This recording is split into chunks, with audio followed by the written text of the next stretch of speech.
Before that, I did a lot of theater, although my mother would not let me take acting lessons because she thought it was very unhealthy for children to be actors, and she did not want to be a stage mom.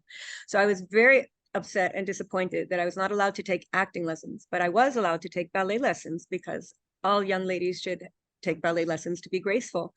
So I was very attracted to the dramatic part of ballet, the old classic ballets like Giselle and Swan Lake and things like that, because they were really theatrical and dramatic. And as far as acting, I still did it anyway, even though I wasn't taking lessons. That's basically what I did for fun, is I would put on plays in my backyard with my friends. That's what I was always doing. I was putting on these little plays, or if my parents had company for dinner, I would put on a play for the company.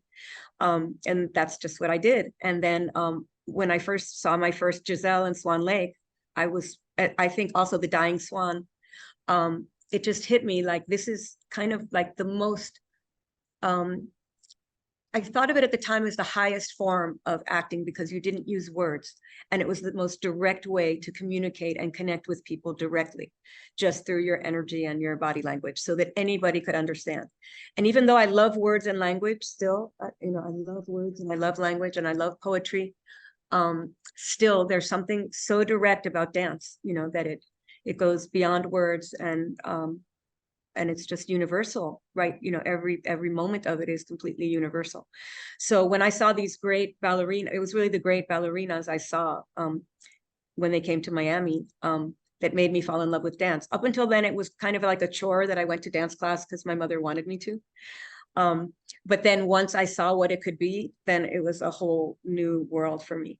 And I started training actually with a private teacher, who also recognized my kind of unique point of view as a choreographer, because she would interview her students before accepting them.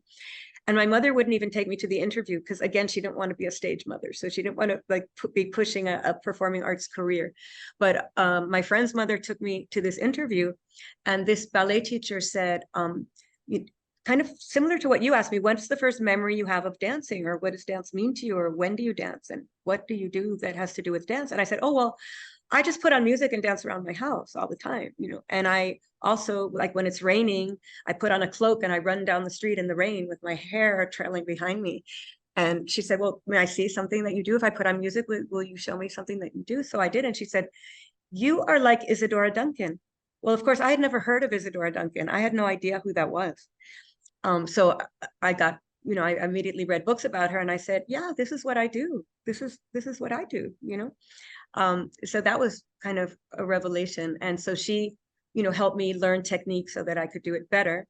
And then she had this idea of having this wonderful ballet school, and that she was going to start the nucleus of this future ballet school. And she had a beginning and advanced and intermediate male and female student, and I became the advanced female student. And it was kind of like a hothouse to grow these very special artists. And she taught us that to be trained in ballet, you have to understand all types of dance. So she introduced us to all types of dance and theater. And that's how I came to see flamenco for the first time, because she took us to a flamenco performance. But before that, and in addition to that, not only did we have ballet class every day, but we learned variations and pas de deux and all, classical ballet choreography. So it's just an amazing opportunity. But when I saw my first flamenco performance, I just said, oh, that's my art form. That's me. Because it was dance, music, theater, singing. I mean, especially there was one piece where they sang a poem by Garcia Lorca, and it was the cante hondo, that singing that is just so deep and emotional. And then this duet that was just so intense. And I said, this is my art form. It's everything that I love in one art form. And I just knew that.